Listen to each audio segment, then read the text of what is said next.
Welcome back to the Road to Great Health podcast, where we discuss natural solutions, the best natural solutions to today's worst health problems.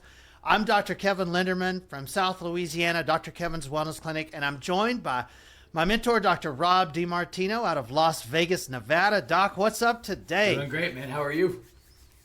I'm doing excellent. So for those of you that have been watching the podcast, you may have heard me mention before that they're building condos like 20 yards outside my office wall. Well, today they're backing a forklift up right here by my office. I think he's going to back it into my office. And so if you hear some beeping, there's nothing I could do about it. You know, they got about 20 guys out there working, and I don't think they would be receptive to me asking them to wait till I get done with my podcast to stop working. Well, a couple of weeks ago, we had the fans going because we had the flood in the office. You got the back. We're going to back up the knowledge truck today. That's what we're going to do. That's it, man. That's exactly right. So today we wanted to revisit the issue of energetic debt. And we actually talked about this on podcast number 1, but we wanted to revisit it and dig into it a little bit more. Number 1, because if you guys have seen podcast 1, my editing is actually getting better every podcast. And so 1 was pretty bad, 2 was a little better, 3 is getting pretty good, and I think we got it down now. So, you know, we wanted to revisit the issue of energetic debt, because when you take a 30,000 foot view at society today, people are exhausted. You know, they're tired when they wake up. They use stimulants to even feel normal. They can't enjoy relationships or libido or walks with their kids. I mean, so many people feel like they're just exhausted. Do you see that too, Doc? Yeah, I mean, and it's been the number one and is still the number one searched health problem on Google is chronic fatigue. Right, everyone's looking for more energy. Even people who have decent energy, if you ask them, "Would you want more?" They're going to say, "Yeah," right? Because it's the most important currency that we have is our ability to put energy towards things. And I talk to people every single day, and it's I drag myself through the absolute stuff I've got to do. You know, I make my way through work, and then they get home, and when that should be their time to enjoy, it's not there. And that's rough, right. You know, it's no way to live. It's, well, you have one go at this, right? Right. We're only given a certain number of days on this planet, and we want you to live them with vitality. And if you ask so many people, hey, do you feel like you have vitality? Not really. I'm going through the motions, and you deserve better than that. And it's a lot of times it's going through the motions, and a lot of the times I'll sit with people and they're basically like adrenaline rushing themselves through it. They're like gutting it out every single day. And they're like, "Doc, I can do it." And it's such an admirable thing when you talk to people. I'm like, look, I appreciate the fact that you're pushing yourself, but there's going to come to a point where you're not going to be able to do that. Right? Like that bill is going to come due and you're going to smash into a wall and it's going to be ugly. So while I appreciate the drive and the ability and the type A-ness to like kind of drive through all that discomfort, it's not maintainable. And you want to try to do it before you get to the point where, you know, now we're crashed. Right. One of the things I've noticed with my type A patients too, and I'm type A as it gets, and I think, Doc, you're fair to say you are too. 100%. But when you have chronic health problems and you're used to living a type A lifestyle, when it hits where you can't do that anymore, it severely affects those people. They're used to being able to go, and they push past it for so long. And then when they get to a point where they can't function, like it's an emotional problem for them, because that's what they're always been driven by. Yeah, it hits who you are, right? Like it starts to really change the physicality of not just what your body is capable of doing, but the mental side of it of, this is who I am, and now I'm not the same person that I used to be. You know, however that shows up, you know, I'm just not as sharp as I used to be, you know, the brain fog, the mental clarity. And in 20-something years of doing this, I've probably taken care of a handful of type B personalities. The type of chronic problems that you and I talk about, and we could say this is type A's, type B people don't get these, but the type A personalities really do, because they're willing to push past that level. But then again, it's where the term energetic debt came from, right? They're willing to over push. But again, eventually, if that debt margin gets too wide, bankruptcy is a real thing. Right. And so when we talk about energetic debt, and by the way, guys, Dr. Rob created and developed this term after 20 years of research, probably more than 20. And so when we talk about energetic debt, you have to understand this is a real physical problem. It's not in your head. It's not because you're just too busy. What this means, your body's energy molecule is called ATP. And just like in your bank account, you have to deposit more than you spend. Your body has to be able to make more ATP than it uses to pay all of its functions, to pay all of its bills. And just like in your bank account, when you start spending more than you're depositing, your bank account is in trouble. And when your body starts burning more energy than it's able to produce, your health and your bodily functions will begin to fail and be in significant trouble. And it's what becomes those manifestations of symptoms is it's just compensations, right? We don't have enough energy to do all of these things, so we have to cut that. We don't have enough energy to run this exactly the right way, so we have to, run this less effectively. And then we feel that. We feel that as symptoms, and we feel that as, and then eventually it manifests itself as a disease. And when we talk about the ideology of ATP, right, your body is really good at taking in things and converting it into energy. So you have to make more ATP than your body weight a day.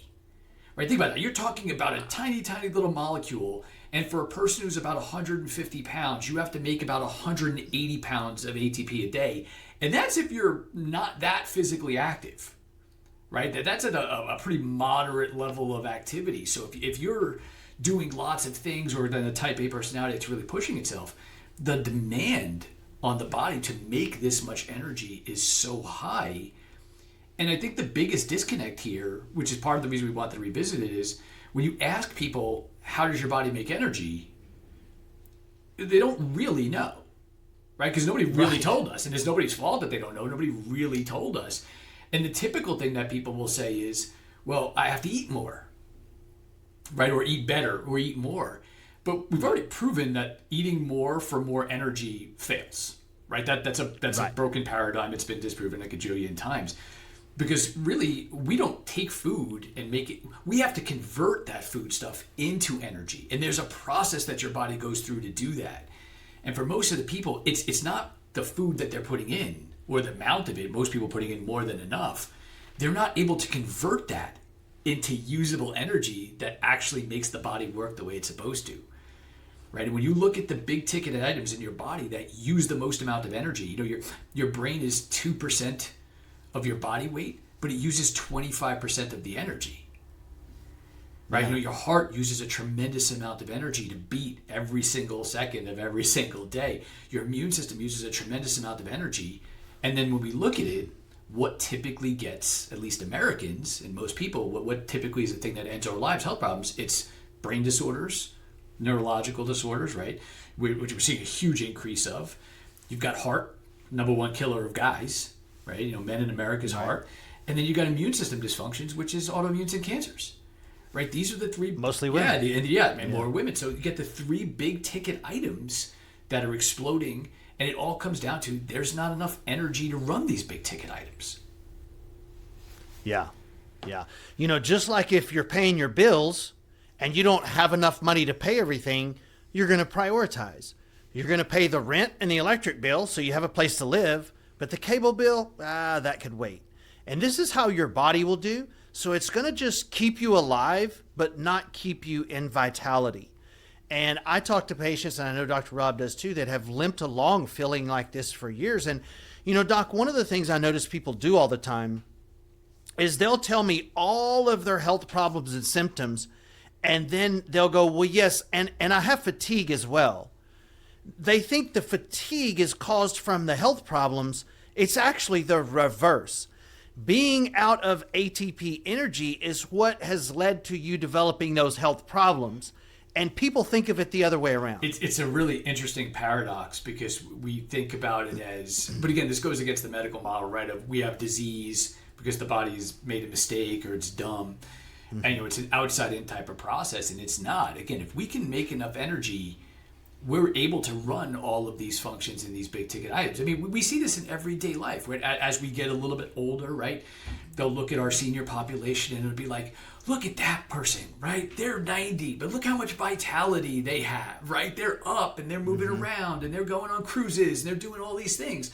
Where somebody else, maybe not even that old, is in bed, right? And so what's the difference between these two people? It's function, but it's function driven by the amount of energy that they're able to kind of generate. And in today's day and age, there's so many things working against us, trying to drive our energy down, right? So we're really up against it, where the cost of living on an energy level, just like the cost of living with like inflation is getting higher, the cost of living on an energy level is getting higher. So we have to really be focused and put attention units on trying to get the body to make more energy. Because if we're just kind of gliding along and hoping this is going to work out, the checks and balances aren't going to make sense. Not in today's day and age. Right.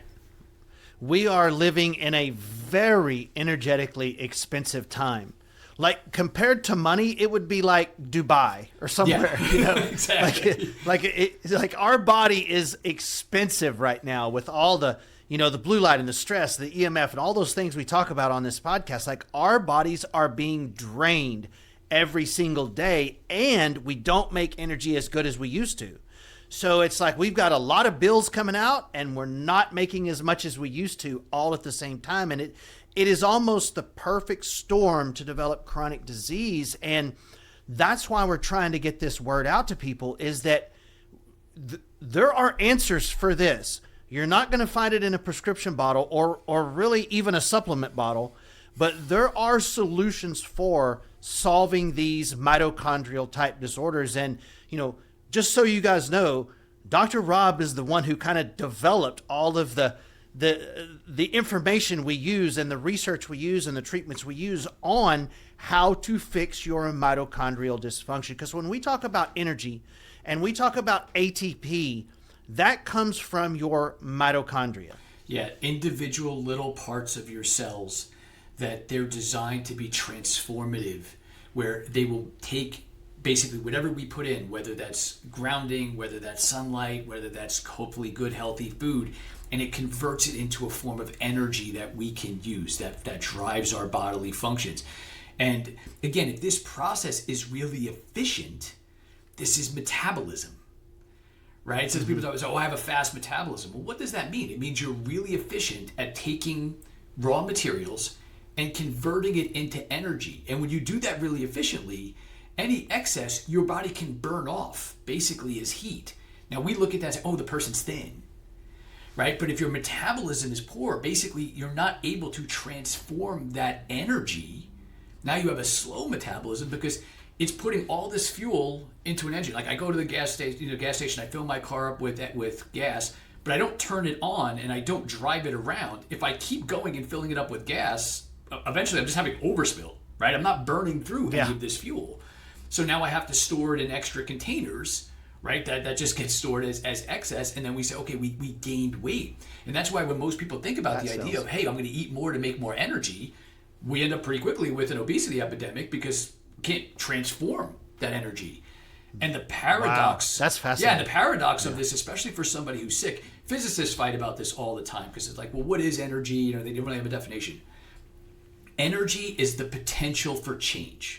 It's probably the best definition that we have for energy, right? It's the potential for change. But think about the paradox of somebody who's not well, right? They've lost their energy. They are unwell. Their systems aren't working the way they're supposed to. They have a diagnosis. They feel bad. But to change that, what do they need? Energy. So they're out of energy, and that's why so many patients feel so stuck. And they feel so hopeless, and they feel like I've tried everything, and I'm eating all this food, I'm changing the diets, I'm taking all these supplements, I'm taking the medications. But the problem is, in order to make the change that their body needs, it is completely dependent upon energy. So that was why that ideology of energetic debt came around.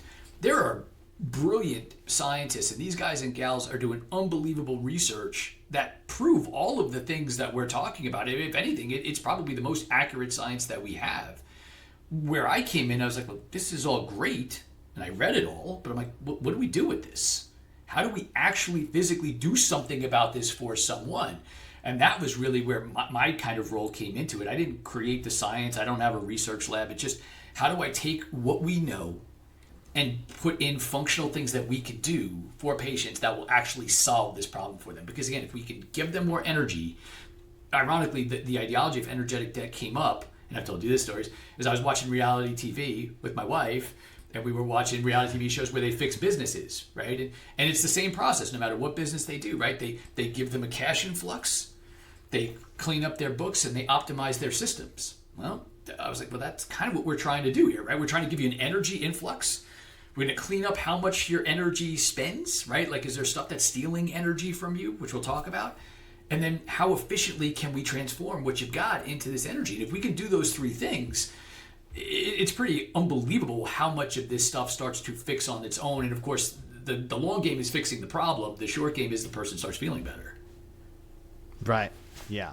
Yeah. Because so here's the way that our audience really should think about this. So if you're going to go from a lower state of health to a higher state of health, it takes an energy increase for you to move up. Just like in your car, to go from 40 to 60, it takes more fuel. It takes more energy for you to go faster.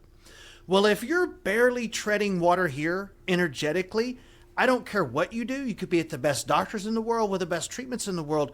You're not going to be able to move up to a higher level of health because you don't have the energy to make that jump. Is that said right? 100%. That's right. Yeah. How many times have you sat with somebody where they'll come in and say, well, my doctor told me to exercise more, and they're exhausted, right? Yeah. And it's like, well, look, exercise takes energy, right? And there's a strategy of how you do it to kind of make change, because eventually that'll make more, but you're not going to exercise your way out of a chronic health problem. If anything, the patients a lot of the times are relieved when I'm like, well, look, we have this finite pool of energy we're going to pull from, right? And we're going to ask a lot of it to go towards healing. We don't want to divert a lot of it towards other things. Look, your musculoskeletal system takes a lot of energy, right? It takes a lot of energy to use your muscles. It takes a lot of energy for your physical structure to reform itself. But nobody dies of musculoskeletal problems. They die of brain, heart, and immune system disorders, right? So in a zero-sum energy game, we have to make sure we're diverting it to the highest necessary place, right? We want to make sure it goes towards your brain versus your muscles. And there's nothing wrong with being in shape, but again, look at the clues nature leaves for us. The people who live to 100, are they jacked? Are they huge muscle-bound people? They're No, they're usually smaller, right? Smaller build, yeah. Because it takes less energy to run all of that. Big muscles, hypertrophied muscles, which is very different than being in shape. Like, can I get up off the ground without making weird sounds when I'm playing with my children, right? But huge hypertrophied muscles, they take a tremendous amount of energy drain. And at the end of the day, it's going to be your heart or your brain or your immune system or your muscles. And when we're in a deficit, when you've got enough, good, give it to everybody. But when you're in a deficit, you really got to be accurate about where it goes and who gets it first. Mm-hmm. I see this a lot from spouses too. Like, you might have a spouse that goes to the gym all the time, and he's constantly telling the wife, who's already exhausted, you need to work out more. You need to work out more. That's what's wrong with you. You need to go exercise. And the lady can barely get through her day. Like, she's absolutely exhausted, and the husband keeps trying to fuss at her to go exercise more. And that's kind of the last thing that she needs to be doing at that time. Like, we need to fix her energy system towards repair and towards healing, and not going to the gym. Like, that's not the answer for everything that a lot of these, workout guys think it is. Movement is one thing. I broke my leg, I'm just going to work out past it. Movement is one thing, right? Excess is another thing. Again, when you're looking at finite pools of energy, and I think it's a tougher thing for guys too, because like there's a certain point in our lives where we go from hunters to elders. Yeah. Right. We're no longer out there running around and doing the physical activity stuff, and we just get older and we start, becoming the teachers that basically pass on our wisdom and our knowledge to younger people. But that's more brain based versus we switch. But it's a hard. Trust me, you and I are probably in that zone right now where it's a little bit of a hard switch to go into. But it's a really important thing, and especially when women come in and say, my hormone panels are shot, right? Like, my body's not making any hormones. Well, guess what? That's extra. Your ability to procreate, which is a wonderful, beautiful thing, is not life dependent for you, right? You don't die if you don't have babies, right? So that'll get cut, right? It's like not having enough energy, and then you go to your financial advisor, and he's going to tell you, well, don't go to Starbucks and spend $8 on a cup of coffee. Don't go out to eat. Don't go to the movies. Cut non-life essential things. And your body does the same thing. It cuts non-life essential things. So libido, as fun as that is, not life essential. Yeah. Right? So it gets cut. So these all come down to basically energy ideologies. But we're still stuck in this chemical paradigm of just put more fuel in the engine and it will go. Push the engine or harder. Better fuel even, too. Yeah, better fuel. Push the fuel even harder. I was listening to a podcast with one of the world's experts on mitochondrial function. He was one who did a lot of this research. And he was talking to somebody. He says, there's not a lot of research necessarily into testing of how to do this. Right? We're evolving that within the next 5 years. There's going to be this explosion of being able to test these things, at least clinically. Like they can test them in these big grand studies, but clinically we can't do it. And he's like, and then we'll learn a lot more things that we can do. And he said, why? The podcast, I disagree. There's a lot of stuff to do. And he starts listing off all these supplements. I'm like, did you listen to the last hour of this guy talking? Because he's talking about the fact that it's all about transforming energy. Putting more fuel in does not make you transform energy better. Now, there is a group of people out there that they're just putting in the wrong fuel, and they can transform it. It's just putting in the wrong thing. But they never make it to us. And frankly, they usually don't end up in chronicity of problems because that's something somebody solves, relatively easily enough and early enough. Right. But if you're trying all those things and it's not working, it's an engine problem of transferring that energy into a usable form. And that's really where people get stuck in when they start going into chronic disease. And medical just doesn't have anything for that. No, and Doc, the way I heard you explain this to me one time, and it made so much sense. If I'm going to build a house, I need really two things. I need raw materials, like these guys are lifting on this forklift. I need bricks and wood, and I need labor. I need the guys to put the raw materials together. Food and supplements are raw materials, not labor. They're not the energy. It is the raw materials to build cells out of. It's not the energy to put those raw materials together. So that's why Dr. Rob and I don't push 50 different supplements for every little thing that the patient comes in with, because it's an energy problem. It's not a raw materials problem, or at least it's not the biggest problem that we have to deal with at that time. So patients come into us all the time expecting us to give them that magic supplement that we found that nobody else knows that's going to fix all their problems. And it's way down on the list of priorities. We've got to fix the energy system before even considering that. We've got a lot of things to do before we start worrying about changing your diet and changing your supplements and the raw materials. Most people are going to get enough raw materials. They just have a problem with the energy side. They don't have the labor to put that house together. It's not a raw materials thing, right? Yeah, Doc? Absolutely. Ironically, when we bring in food, we have to strip the stuff off of it in order to be able to put it into the engine to use it. It costs us energy to do that. So actually the ability to bring in food, to be able to strip it apart and do that, actually there is an energetic cost to that. And if you don't get to those later stages where you really transform that energy, it actually costs you more energy to strip off of good food than it does that you'll actually create just from that process. So that's why when you get people sometimes like, I tried to eat healthy, I feel worse. Yeah, because it's more energetically taxing to break down that food. And if you don't get to where you can transform it, you actually ended up more in debt, which is a wild thing to kind of think about. But yeah, it really rarely ever comes down to, we're not in famine times, right? Food is pretty much accessible and plentiful to most people, right? And again, the quality of it is probably different than where it was. But the ability of you have to turn the engine on. That's the first step, right? These mitochondria don't just fire for no reason. Putting fuel in doesn't make them fire. There are steps that they have to fire. That was why, one of the things when I was looking at the research and trying to come up with, hey, what do we do with this, which we've taught, is we use frequency to do that, right? Frequency, your body responds to these different frequencies and says, okay, I got to do that step. Oh, I have to transform the energy in that way. So we can stimulate that process and the ability of the body to actually be able to do that through frequency, the same way, we would use frequency to rebuild a broken bone when they use with bone stimulators. We're just using different, smaller frequencies to stimulate the mitochondria to transform energy, obviously, whichever way that person is stuck, right? So, but it's rarely ever the fact of like, oh man, you just don't have the right stuff in your system. Right. It's a small component of it. It is. And we now know that the body makes energy in 6 distinct ways, and food is like the 6th one of those. And the program that Dr. Rob developed for us adds energy back into that account, back into the ATP and the mitochondria in 6 unique different ways. And we do it all at the same time. And that's why this is so powerful.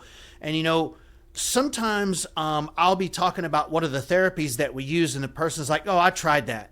Yeah, but that was only 1/5 of what we're compounding here. And if I do 5 things and each one helps 20%, we're all the way there. Yeah, maybe you tried something and only helped you 20%, but that's only 20% of what we're doing. Like there's several other things, and we stack all of those results together to where they compound on each other. It's almost like compounded interest.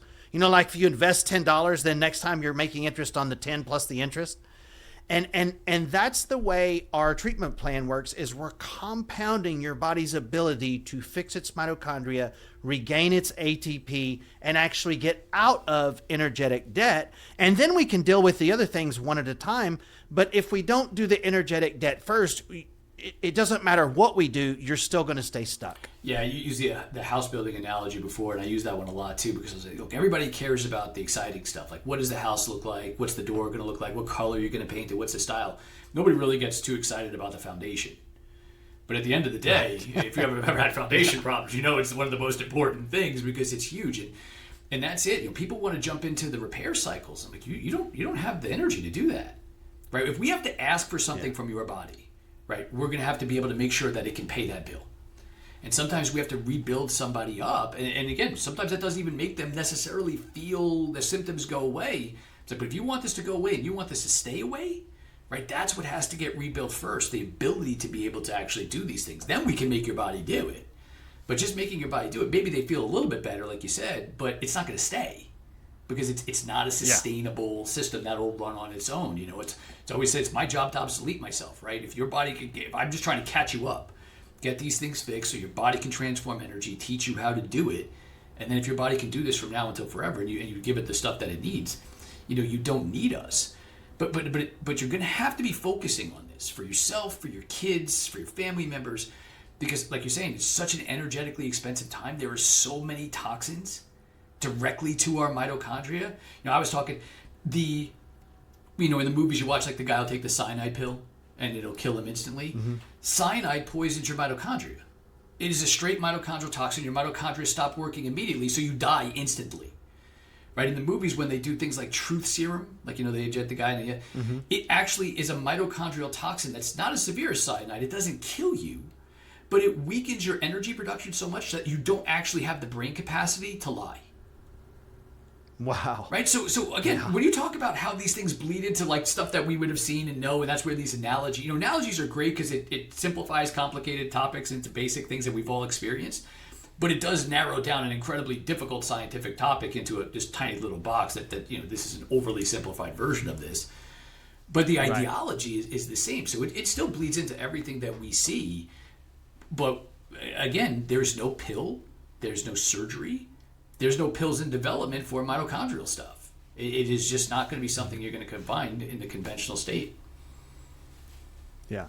And at the same time, our mitochondria are just being destroyed with everything they're coming out with is, just stronger and stronger blue light, stronger EMF, worse toxins, more chemicals, more heavy metals. It's like we're just being, bombarded at the same time. And we've got really nothing in the pipeline in traditional medicine that's even looking at it, that even knows what any of this is. And, I kind of chuckled when you said this is a simplified version.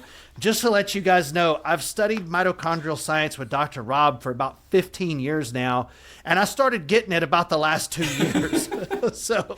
So when he talks about it's oversimplified, believe me, it's like oversimplified whenever we're talking about this. Like, we go into actually how the mitochondria are built, what the molecules are, and how each little step of this ATP is made, and how to change each step along the way. And it is extremely complicated science that he has been able to explain in a very, very simplistic way.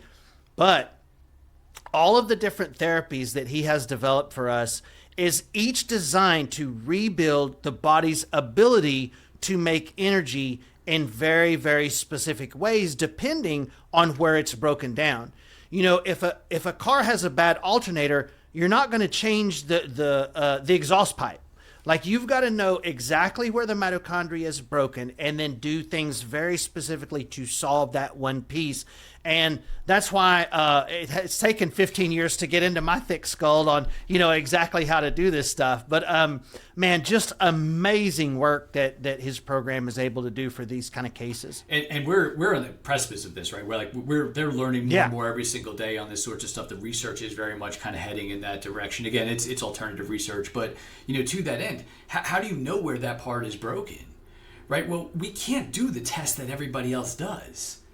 Right? Because unfortunately, there is no blood work that you can do that says, oh, the amount of energy that you make is X and the amount that you spend is Y, which leaves you, either this much over in the red or the black, right? It doesn't show up that way.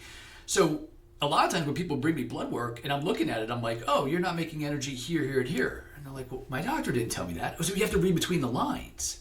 You know, when we do specific testing, like it's almost like an energy in a battery tester, right? You put it in, says your battery has this much life left in it. You're testing on those kind of levels because you have to test very differently when you're looking for energy.